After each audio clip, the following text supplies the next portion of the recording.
सतरे कौन प्रभु जगन्नाथंकर भी पेट व्यथा होता है? पुरी श्रीमंदिर रे भक्त माने प्रतिदिन जगन्नाथ को विभिन्न प्रकार भोग अर्पण करती, किंतु गोटे दिन अधिक प्रसाद खाइबा जोगु तांकर पेट व्यथा हैला। सेही राति रे असह्य जंत्रणा सह्य करि न पारि से जणे वृद्धा मां को स्वप्नादेश देले एवं तांको असह्य पेट व्यथा विषय रे जणाइले।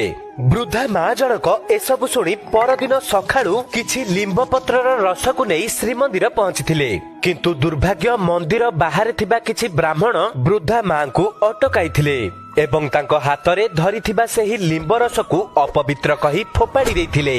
बिचरा मां जनक कांदी कांदी निज घर को फेरिथिले, किंतु ठीक सेही राति रे प्रभु जगन्नाथ पुरी राजांक स्वप्न रे आसिले। क्रोध रे से तांको भक्तंक प्रति होइथिबा अन्याय एवं तांको असह्य पेट व्यथार विषय जणाइले। एहा सुनी राजा तुरंत निदर उठिले, सीधा जाई से वृद्धा मां को घरे पहुंचिले। पुणी थरे से मां को हाथरू लिंब रस प्रस्तुत कले एवं निज हाथरे नेई प्रभु को अर्पण करथिले। आउ सेबेठारू प्रतिदिन भोग लगा जिबा परे प्रभु जगन्नाथ को विशेष लिंबर रस अर्पण